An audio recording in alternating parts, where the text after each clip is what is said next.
Hey everyone, Mrhappy here, and welcome to Mondays with Mrhappy, aka Mrhappy Mondays, the weekly Q&A show where you ask me questions and I answer them. And man, when I'm looking at my face, do I need to trim the beard right around here, and of course right around here.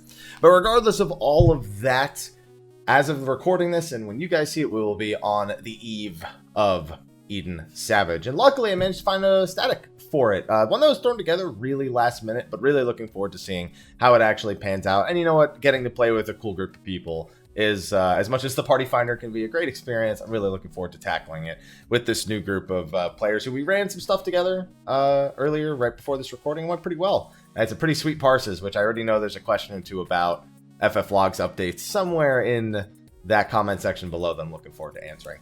Anyway, before we actually get started with the Q&A, I have, of course, read some of the feedback regarding the credit scroll, and some of it I agreed with and just couldn't find options for last week and get it out in a timely enough fashion. Specifically that the font is just not as, readable or legible, I suppose, as it actually should be. And I was blown away because I was looking through the font options for the credit roll that I was using in Sony Vegas, and there wasn't like a bold or, an outline option. I was like, so there's probably just another option. I could also unchroma key it. Right now that scene is chroma keyed, so that's why it's completely see-through. Adding a light background to it as opposed to that and making an actual credit roll section is another thing that I could do with that. I'm gonna look through some options, and if I don't find any, I'll probably just stick it in one of the corners, but with an actual black background so it can be red, and we'll go with that. But anyway, with that out of the way, let's get to some questions, because it's actually pretty late, and I know it doesn't look it, but it's 7:15 p.m. right now, and I'm hungry.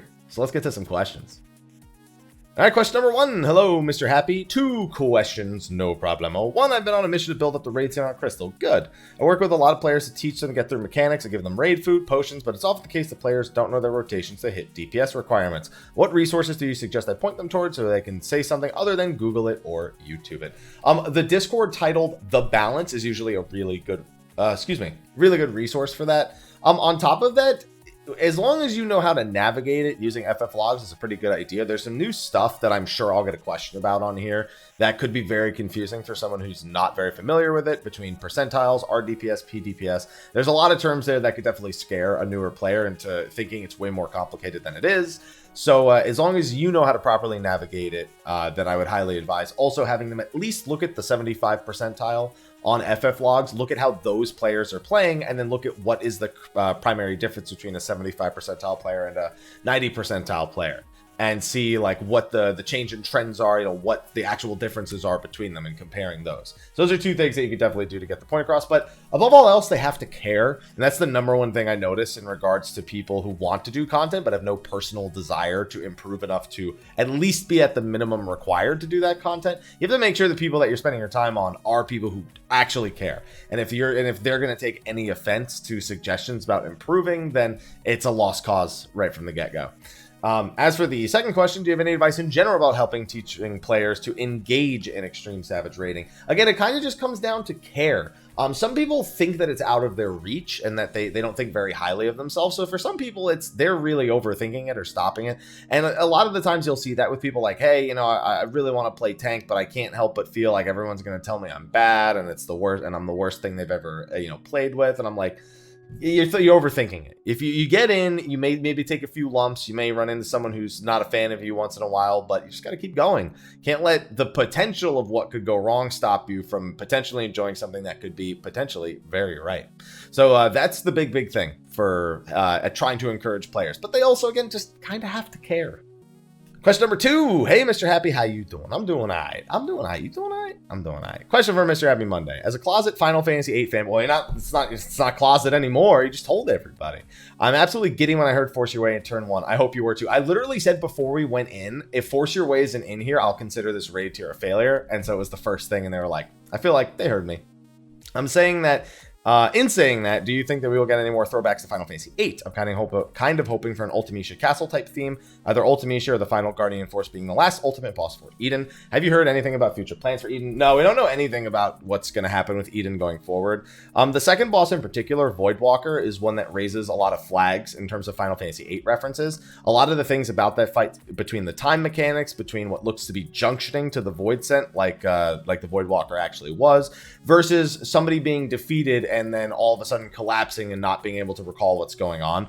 Very similar trends to Ultimecia controlling somebody in Final Fantasy VIII. And so I wouldn't be surprised to see that kind of... I really am... My ultimate Hap Jesus, which is basically me taking a prediction that really has no foundations and trying to predict it well in advance, is that the final fight in the final Eden tier, so E12 normal, E12 savage, whatever, is actually going to be Eden junctioning to the true villain.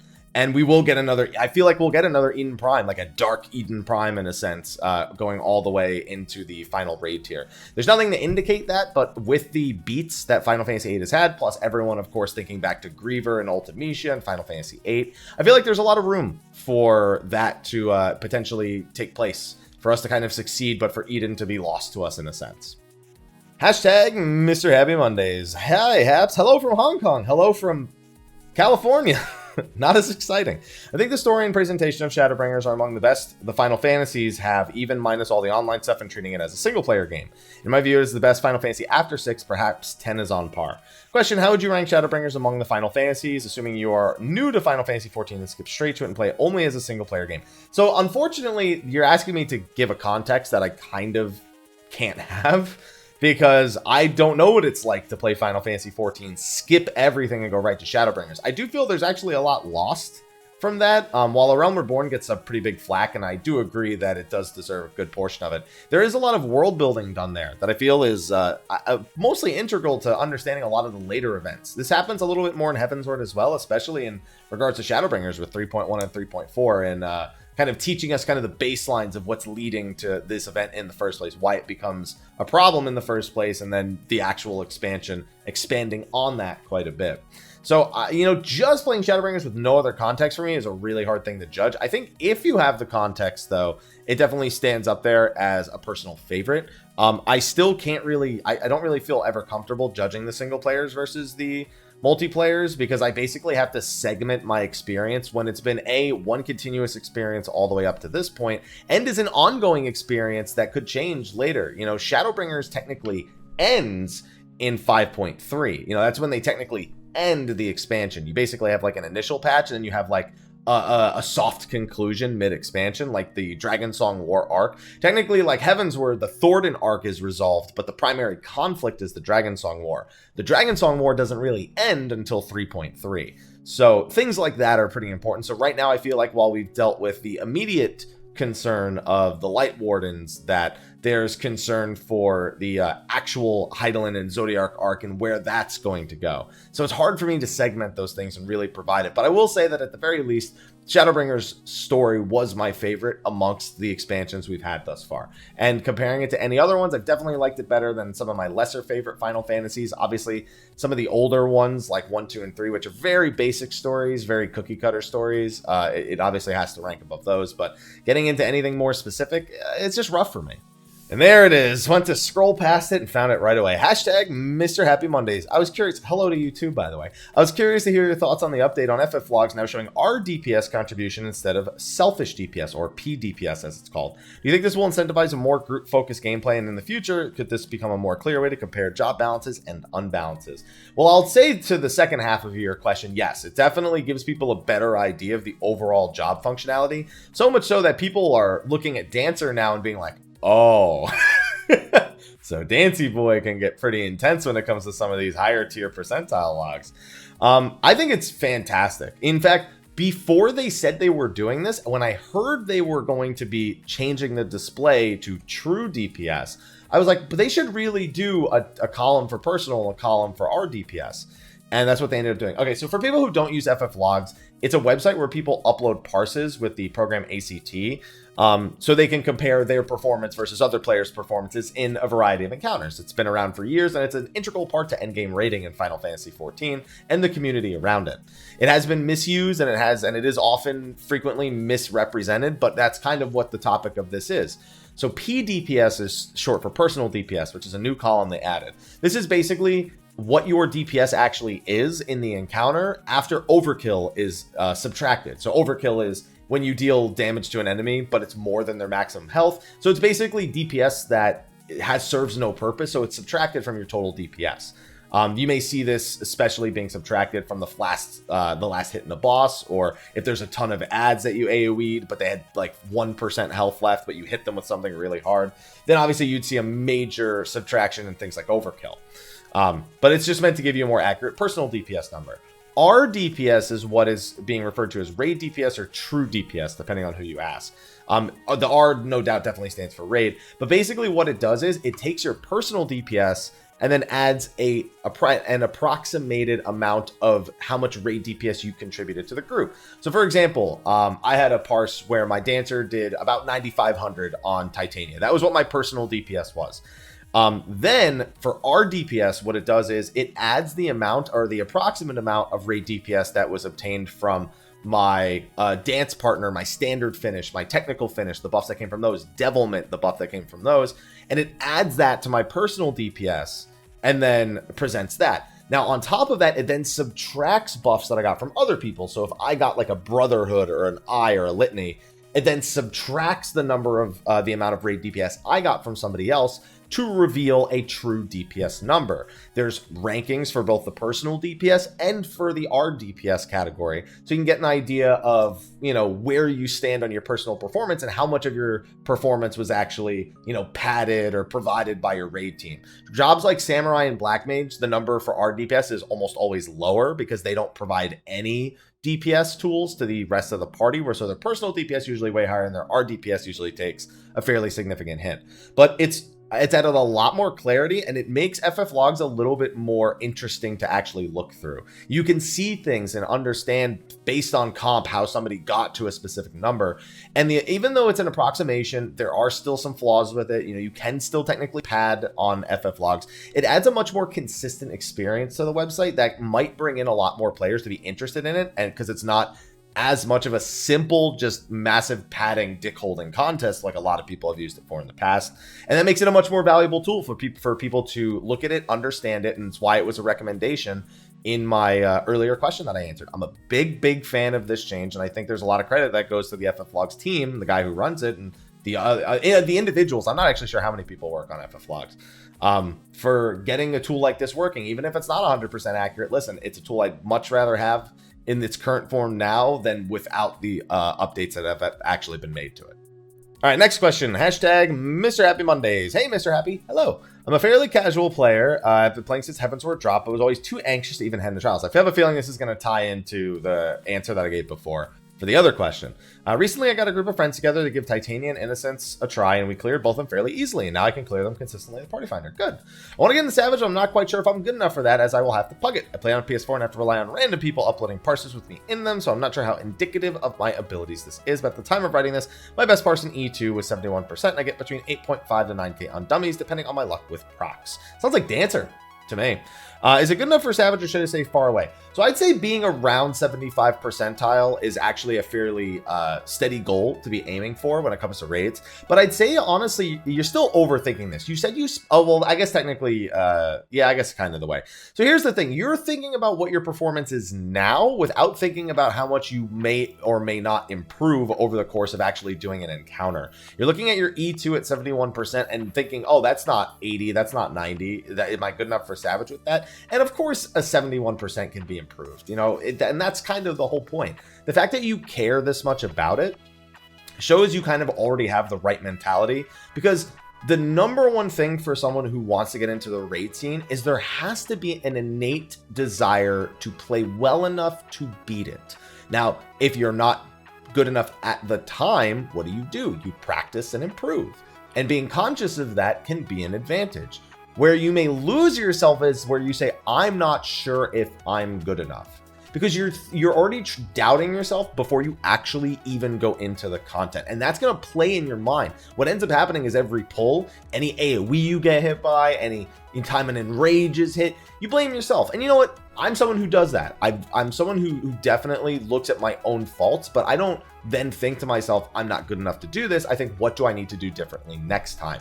Don't defeat yourself before you go into the content. Just go into it, improve where you can. Go in pugging. I pugged Deltascape and I have pugged other raids in the past as well. So you'll be fine because you care. And that's the number one thing that takes to be a raiders. The bottom line is you have to care. And that's a good place to start. All right, next question. Question at Mrhappy. Hi, Mrhappy. Hello. This is the first time I've written to you. I watch you often. I'm very picky with what content I want to support. You're definitely one of the 14 content creators that I like, and I feel you put out good stuff. Thank you. I appreciate the kind words. My question. I'm not sure if you have answered this, and I haven't caught it. Probably. Listen, I've answered a lot of questions, and it's reasonable that people haven't caught them because how many hundreds of episodes are there? I actually don't remember what episode number this is. What's the best thing to do with main stat materia? I have so much of it and it's pretty much useless. Throw it at the transmutation NPC. I mean, you could also take it to the Doman Enclave and vendor it for an increased price if you're going to do anything. My left eye is like twitching a little bit. It's kind of weird.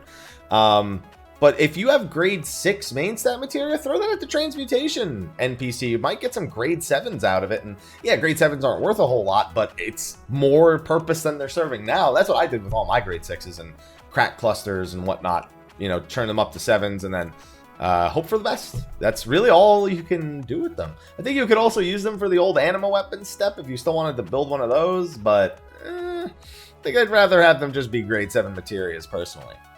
All right, next question. Hashtag Mr. Happy Mondays. A story question. What do you think Midgardsormr is doing while we are in the first? Since he's just kind of with us at all times. Did he follow us? Did he stay basically in contact between worlds so he can do it? So this kind of actually depends on if you've done Omega or not. Midgardsormr plays I want to say a semi-vital role in the Omega storyline, especially when you get around to 08.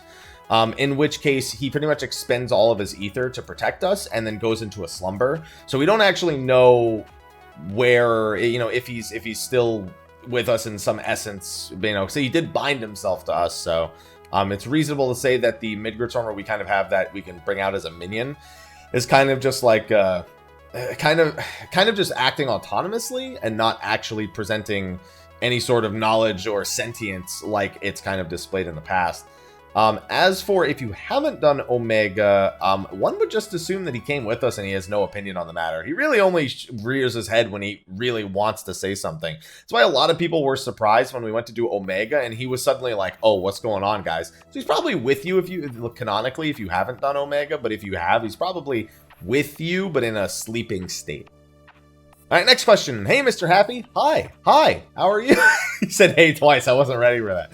Long-time viewer, I want to ask, do you think they could change the way Dancer gains Esprit points to like the way they Ninja gains them, like gaining them from weapon skills? Should Saber Stance be changed to an ability so it flows better? I feel like Dancer is missing a lot, but it's still good. Have a good day. So I'll take this one at a time. Do you think they could change it? They absolutely could. Will they? Probably not. If they're going to do that, it would probably go down to like 5 Esprit per weapon skill. And while RNG is always kind of iffy when it comes to procking, I feel that Esprit procs well enough that it doesn't really need much of an adjustment. You know, there are times you get more or less, but it never feels completely forgotten. And I think that's kind of the important point with it. As for should Saber Dance be changed to an ability, I ask everyone the same question when they say that. Do you want it to be 300 potency instead of 600? Because that's essentially what they would do to Saber Dance if it was OGCD. They maybe 400, but like it would basically rip anywhere from a third to half of its current potency. I think it's more important for Saber Dance to not interrupt the flow, which is why the change that I presented for Saber Dance in my Dancer video was to have it extend finishing flourishes by 5 seconds, up to a maximum of 20 seconds. The biggest problem with Saber Dance is when you make the decision to go press it, you're actively taking a decision away from generating a flourish. And there are times where I've gotten 4 or 5 Saber Dances, and I really want to use them all in this burst window because it just makes sense to want to use it in the burst window. Why wouldn't I? It's a guaranteed 600 potency, you know, with fall off damage in an AoE, and would definitely be my most consistent choice in a burst window. But I sometimes have to move myself away from that decision and focus on using my flourishes, because the potential loss of the feathers across the entire fight does add up very quickly, and at points will make those extra saber dances not worth it if you lose too many of them, or if you just never take the chance altogether. Then all of a sudden you have to start considering delaying flourishes because you're getting too many saber dances, and then you lose flourishes over the course of a fight. And I mean the ability flourish, not the individual finishing flourishes. So because sometimes it causes hesitation because people are nervous about using saber dance looking at the rest of their timers, I think it could be a massive improvement if it just extended the duration of the finishing flourishes by 5 seconds. Then you could leave it exactly the way it is otherwise functionally, and it would still be as good as it is. On to the next one. Hashtag Mr. Happy Mondays. Hey there, Mr. Happy. Hope all is well. It is. I've got a quick and hopefully simple question. Are the food and potions that we have access to now going to be the best food and potions when Savage comes out? I like to stock up, but I don't want to waste my gil if there's going to be new stuff available. Thanks for taking the time to answer, and hope you have a successful first week of Savage rating. Me too. Thank you, and I hope you do as well. So the potions, yes. The tinctures that we have available now, the ones that on HQ give 312 main stat for 30 seconds, those tinctures will still be the best tinctures you can have at the time. That being said, the food, we are likely to get some new food recipes, but it's going to be a matter of the stat priorities on those foods. Will we get a crit? What's the word I'm looking for? Crit is the dominant stat on a food. We don't have that right now for max level. We have direct hit with crit as a secondary one, but some people may want it the other way around. So there will be new food on Tuesday, but the question of whether or not it'll actually be an improvement, even if they make the same stat spread as the current go-to food, which I think is espresso, and it just has more stats, then that's going to be fine. But we have to wait and see what the actual foods are going to be and if they'll be worth investing in before I can give you a solid answer on if you should buy them now or wait for the new foods to come out. But honestly, I'd probably just wait regardless. I had to burp and adjust after the fact. Next one, hashtag Mr. Happy Mondays. Yo, hello. Long time viewer, first time question. Bonus can be guaranteed 0.1% clear if you're ever in that situation. In that situation more than I wish I was. Anyway, do you think it would be possible for Square Enix to give Dragoon the ability to choose an eye partner in the beginning of the fight similar to Dancer with their own partner? Such a pain choosing someone to give the eye, and having someone automatically assigned would be one less thing to worry about. I understand you can make macros, but it's slow and takes out the double weave option, at least for me. So on one foot, yes, you could absolutely do this, and it would do exactly as you proposed. We have Dancer as a means of judging that. On the other hand, it's not as simple with Dragoon. So for Dancer, we're basically providing a permanent damage increase throughout the entire fight. So because of that, whoever is your collectively highest DPS across the entire encounter is your theoretical best choice for that, assuming nothing goes terribly wrong. With the Dragoon Eye, it's a specific window that you're looking at. So you're not looking at who's doing the highest DPS in the whole group. You're looking at who will be the best person for this exact window that I can use this ability. Now, I will not speak for Dragoons. I do not know how in-depth that is this expansion compared to the way it was the last expansion. But in the last expansion, there were people you gave your eye to in the opener, and then you would give your eye to a different person on the second burst window, and then a different one on the third. And sometimes you could just give it to one person in the opener and then the same person over and over again for every subsequent one, because there was no real timing that you needed to go to, or it was just always a good timing for them. Then there's the consideration of if the person you're giving to, while theoretically should be the best person, isn't performing to a level. There are things that go into it that require a lot of forethought. So your suggestion would work great for very, very basic situations, 4-player dungeons. Maybe for those very simple situations where you don't really plan on optimizing it at all, it'd be okay to have something like that. But it does then encourage people to just play it like that all the time instead of optimizing it. So then they have to consider, does it have a cooldown like we do? Because we can't switch dance partners super often. And even if we do, it then removes the buff from the old person. So there are different things to consider. I think that they are unlikely to ever do this to Dragoon. I think they'd sooner just completely rework what Eye does completely before they'd consider making it a permanent buff that you apply to somebody, and then making it so when it's available, that person becomes the person you tether with. I just don't have the confidence that they would take that approach. Alrighty then, well, my cat decided, who's sitting right here next to me. You guys can't see him. He's just barely off camera right here, but he might meow for the camera once or twice. He's reminding me that it's almost his dinner time and mine. So I should probably just get a few more questions in and then go grab some food. Hashtag Mr. Happy Mondays. Hope you're doing well. I've had a question on my mind for a few weeks and sadly it gets skipped. What are your thoughts on instilling a minimum item level for leveling dungeons from Heavensward onward? Oh, I think I probably skipped this because I think I've answered this like quite a few times over the last... Aloha, you're sitting on my hand. Your butt. He's looking right at Aloha. You're going to be in this video now. Okay? No. You're coming here. There you go. There you go. You're in this video now. You asked for this, Aloha. You asked for this. See? Haha. I just have to love him and he flees. Go play with the banana. Don't scratch the carpet. Aloha! What are you doing? I'm leaving all this in the video. Stop. Here. Oh, I see what you're doing here. Aloha, look. Banana. Look. Go get the banana. Yeah. That's a scratching post, not a banana. Okay, good job, Aloha. Good job. We're leaving all that in. Let's see, not to push... Yeah, I've definitely answered this in previous weeks, so I probably just am not reading yours in particular. Because I've... Did you just... You are causing chaos. And it's amazing. No. You stop, Aloha. No. You stop. No. No. Okay. No. You're no digging at the corner of the carpet. Move. Aloha. Come on. No. There you go. That's what you get. Now I can't open the door. And you want out. You're killing me. Aloha. I don't know why you're doing this to me in the middle of the video. Yeah, no, so the quick answer to this, because Aloha has now taken the majority of the time from actually answering the question, is yes, I would love some sort of means of a minimum item level to enter leveling dungeons. I know a lot of the time it's just, there are times where it definitely feels like overkill, but man, there are so many people that try to get by with like exorbitantly bad gear. Like, it's one thing if you like went into Bardom's for the first time and you were still in 270 pieces. Like, at least that's like the previous level, you know, the previous expansion's max level gear, and you've only like outpaced it by a few item levels, like 6. It is a whole nother thing to be in like 150 gear when you do that, which some people definitely try to get away with. So yeah, I mean, I would definitely like some sort of minimum to be put in there, or some sort of at least basic alert system to let you know, hey, this is gonna be bad, buddy. This is gonna be real bad. You shouldn't be doing this. We're not gonna let you do this.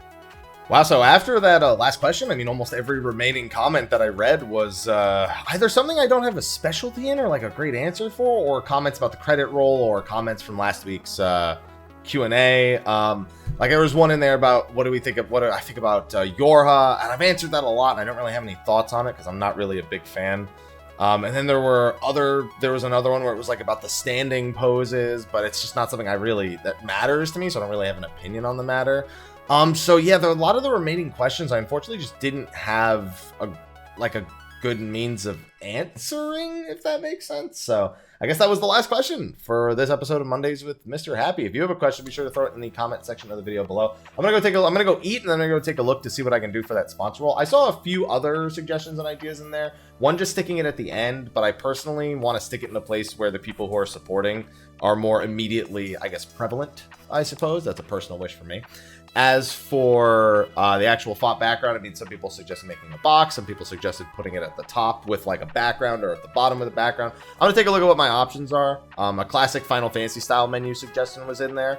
And then just taking the text and if either putting a classic Final Fantasy font or like a sprite font, or even just playing them over that, just have some sort of background to make them more visible. I'm hoping that as I look through the Sony Vegas stuff, I find something that's there that makes it more visible. If not, it's getting a box, or I'm just taking away the chroma key or adding a border around it or something like that. Well, we'll see. You'll see what I end up trying, and you'll be giving me feedback on that too at the end of the day.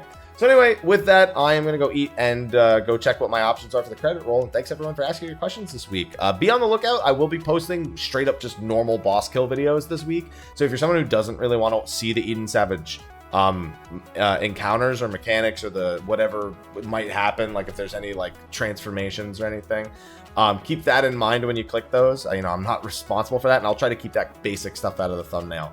Now let me go spend some time with Aloha on top of that before he annoys the shit out of me, and I will see all of you tomorrow next week. That one, yeah. Thank you for watching. I'll see you all in the next one, and until then, take care.